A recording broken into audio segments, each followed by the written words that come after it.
Bienvenue pour ce retour sur Spiel 2025. On va s'appuyer un peu sur notre article récent qui faisait le point sur les 10 jeux qui ont vraiment fait le buzz là-bas. Ah oui, SN, cette année, c'était quelque chose. Et quelle édition, hein. Franchement, un record, 220 000 visiteurs, on parle de presque 950 exposants, Mhm. plus de 1700 nouveautés annoncées. C'était une effervescence assez incroyable, non? Tout à fait. Et justement, notre article mettait en avant des points saillants, je trouve. Bon, déjà, les jeux très attendus, hein, Covenant, Recall, Horloge, ils ont dominé les discussions, clairement. Oui, on les a beaucoup vus passer. Voilà. Et puis, des tendances de fond. Les thèmes très immersifs. On a vu des nains, la mafia, l'horlogerie même. La symétrie qui prend de plus en plus de place. C'est vrai. Et aussi, faut le dire, un soin incroyable apporté aux éditions, parfois très très luxueuses. Oui, ça monte en gamme. Et ce mélange intéressant qu'on relevait aussi dans l'article entre les auteurs stars Lacerdac, Midia, et puis des surprises venues d'éditeurs plus confidentiels. Exactement. Comme Kuldara, par exemple. Justement, explorons quelques pépites tirées de cette sélection. On pourrait commencer par le phénomène Covenant. Ah oui, Covenant.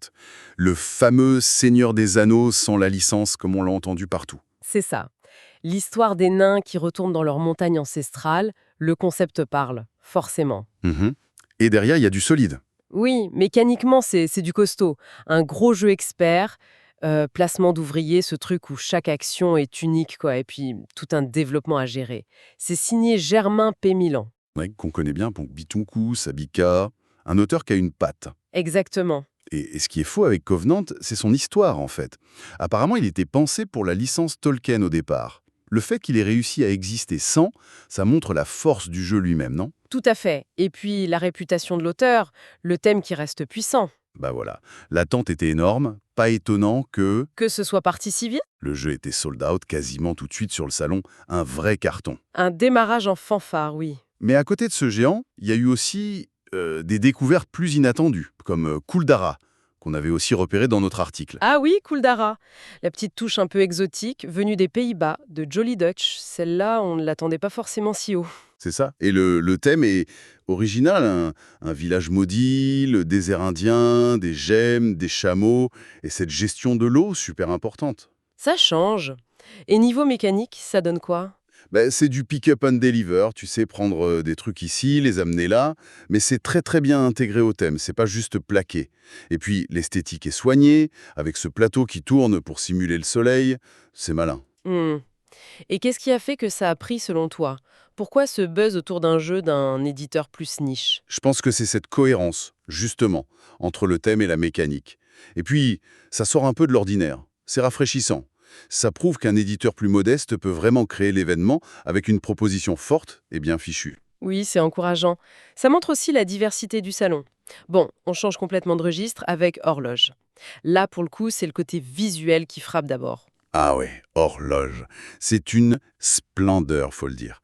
Le thème, déjà, Prague, le 19e siècle, les artisans qui bossent sur l'horloge astronomique, c'est historique, c'est assez inédit comme cadre. Et le matériel, c'était waouh! Un Eurogame exigeant, hein. Attention, hein, c'est pas juste beau. Placement d'ouvriers sur le cadran lui-même, une course au prestige.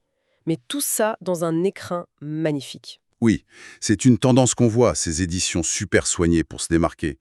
Mais horloge, comme tu dis, c'est pas que de l'esbrouf visuel.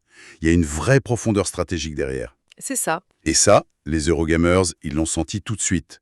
Le buzz, il vient de ce mariage réussi, l'esthétique incroyable et la mécanique exigeante. Un plaisir pour les yeux et pour les neurones. Pour montrer encore un autre aspect de ce qu'on a vu à Essen, il faut quand même parler du Hobbit, histoire d'un aller-retour, un autre nom qui revenait beaucoup, mais dans un style très différent. Exactement. Là, on est plus sur le titre, on va dire, grand public de notre sélection, mais attention, signé par une légende, Rainer Knizia. Ah oui, Knizia. Et le format, c'est un roll and white, c'est ça. On lance des dés, on coche des cases. C'est ça. Mais ici, c'est narratif, c'est compétitif et c'est une campagne en 8 chapitres avec des carnets effaçables et tout. C'est assez malin. Donc la combinaison parfaite. Licence culte Tolkien, forcément, auteur mythique et un format hyper populaire et accessible. Ça a dû plaire à beaucoup de monde. Ah bah oui, des familles jusqu'aux joueurs plus experts. C'est simple en apparence, mais il y a de vrais petits choix tactiques à faire. Ça montre bien qu'on peut faire du narratif, de l'immersif, même avec des mécaniques plutôt légères. Une belle réussite, d'où le succès. Donc si on essaye de résumer un peu tout ça et ce que notre article mettait aussi en avant, Essen 2025, c'était cette ambiance vraiment particulière, mais aussi la confirmation de tendances fortes, non? Des thèmes qui marquent la symétrie, qui continuent de monter, des éditions toujours plus soignées. Tout à fait. Ce qui est frappant, je trouve, c'est ce dynamisme. Voir que des jeux très complexes comme Covenant ou Horloge peuvent générer autant d'engouement que des expériences plus accessibles, plus narratives comme le Hobbit, c'est assez fou. C'est vrai. Le salon, il confirme ça. C'est une caisse de résonance énorme pour les stars annoncées.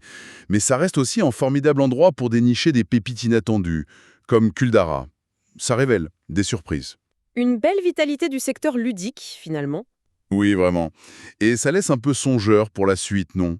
Comment ces différentes facettes du jeu, l'expert, le familial, le luxueux, le plus épuré, le narratif, le pur mécanique, comment tout ça va continuer à coexister, à s'influencer, peut-être même à fusionner un peu plus? C'est une question intéressante pour l'avenir du jeu de société.